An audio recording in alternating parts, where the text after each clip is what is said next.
Nabi dan Rasul dakwanya mengajak umat untuk mentauhidkan Allah, menjauhkan syirik. Semua Nabi dan Rasul.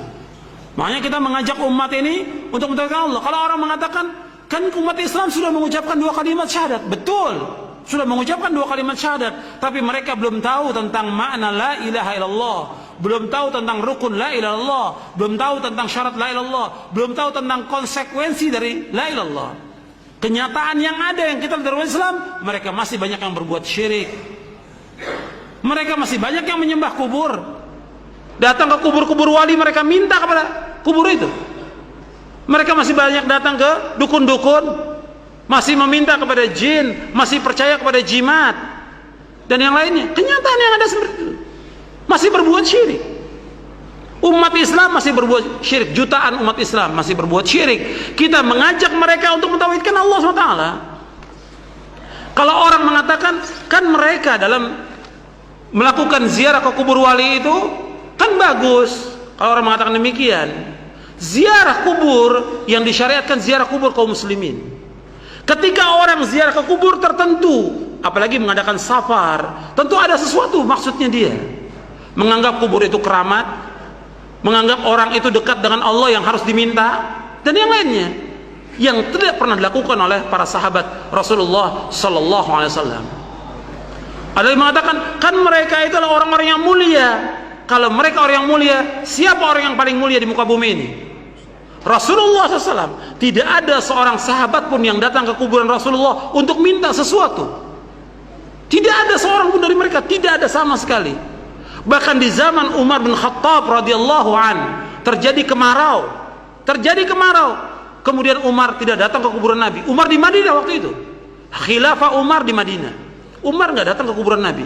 Umar bagaimana? Yang lakukan Umar bin Khattab radhiyallahu an, datang kepada Abbas bin Abdul Muthalib. Wahai Abbas, dulu kami tawassul dengan Nabi, minta agar Nabi berdoa kepada Allah, dan kami berdoa agar diturunkan hujan. Sekarang beliau sudah wafat, kami minta kepada engkau agar engkau berdoa.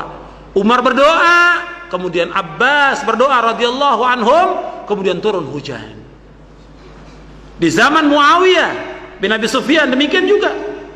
Muawiyah nggak datang ke kuburan Nabi, tidak datang ke kuburan Nabi. Muawiyah minta kepada Yazid al-Aswad untuk mohon kepada Allah agar turun hujan. Jadi nggak ada seorang pun yang datang kepada kubur-kubur wali. Ini perbuatan syirik. Yang mereka punya i'tiqad bahwa mereka dekat dengan Allah, mereka bisa menjawab panggilan orang yang hidup, bisa mengabulkan doa, bisa memberikan manfaat. Tidak bisa memberikan manfaat sama sekali. Allah Subhanahu wa taala berfirman di dalam surah Yunus surah 10 ayat 106. Surah 10 ayat 106 Allah berfirman, "Wala tad'u min dunillahi ma la yanfa'uka wa la yadurruk, fa in fa'alta fa innaka idza minadh dhalimin." Jangan kamu berdoa, jangan kamu meminta, jangan kamu beribadah kepada selain Allah yang tidak bisa memberikan manfaat kepadamu dan tidak bisa menolak bahaya. Allah mengatakan demikian. Kalau seandainya ada kuburan yang bisa memberikan manfaat, mesti sahabat berbondong-bondong datang ke kuburan Nabi. Tidak ada sama sekali. Setelah Nabi wafat, tidak ada juga orang datang berbondong-bondong ke kuburan Abu Bakar As-Siddiq, Umar bin Khattab, Utsman bin Affan, Ali bin Abi Thalib radhiyallahu anhum ajmain. Tidak ada seorang pun di antara umat yang datang kepada mereka. Yang jelas mereka pasti masuk surga, dijamin. Dijamin oleh Allah, dijamin oleh Rasulullah. Kata Nabi, Abu Bakar fil jannah, Umar fil jannah, Utsman fil jannah, Ali fil jannah. Jelas jannah. Nabi yang melakukan as-sadiqul masduq. Enggak ada seorang pun datang kepada mereka, tidak ada. Makanya kesyirikan ini masih ada di tengah-tengah kaum muslimin.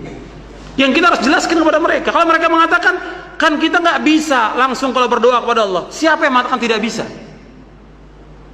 Allah yang menyuruh kita untuk langsung minta kepada Allah. Sebagaimana Allah berfirman dalam surah Ghafir, surah Al-Mu'min, surah 40 ayat 60. Wa qala rabbukum ud'uni astajib lakum innal ladzina yastakbiruna an ibadati sayadkhuluna jahannama dakhirin. Dan Allah berfirman, hendaklah kalian semuanya berdoa kepadaku, kata Allah. Aku akan kabulkan doa kalian. Sesungguhnya orang-orang yang sombong dari beribadah kepadaku, mereka akan masuk neraka jahanam dalam keadaan terhina. Allah yang menyuruh berdoa langsung. Sebagaimana pernah Disebutkan sahabat berzikir dengan keras. Kalian tidak berdoa dengan yang tuli, kalian tidak berdoa dengan yang gaib, kalian tidak berdoa dengan yang jauh, dekat. Maka Nabi mengatakan ketika sahabat bersuara dan berzikir dengan keras, kata Nabi, irba'u ala anfusikum fa innakum la tad'una asamma wala ghaiban innakum tad'una sami'an qariba. Hadis sahih riwayat Bukhari. Kata Nabi sallallahu alaihi wasallam, sayangi diri kalian, kasihan diri kalian. Kalian tidak berdoa kepada zat yang tuli, kalian tidak berdoa kepada zat yang jauh, yang gaib, tidak. Kalian berdoa kepada zat Allah yang maha dekat dan maha mendengar. Sami'an qariba, mendengar dan dekat. Allah, kita langsung kepada Allah, bukan kepada mayit. Nggak boleh kita, jangan kita mengatakan, kan kalau kita ketemu sama presiden, sama raja, itu mesti melalui ajudannya. Ketemu sama wali kota, ajudannya dulu, nggak bisa langsung.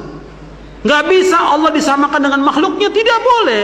Laisa kamitslihi syai'un wa huwas samiul basir. Allah tidak sama dengan makhluknya, tidak sama. Dan Allah itu Maha mendengar, Maha melihat. Dan Allah berfirman, walam yakun lahu kufuwan ahad. Allah tidak sama, Allah tidak sebanding, Allah tidak setara, Allah tidak semisal dengan makhluknya. Langsung kepada Allah. Nggak boleh kita samakan dengan raja, nggak boleh kita samakan dengan presiden, nggak boleh kita samakan dengan tokoh apapun juga. Langsung kepada Allah berdoa tanpa perantara.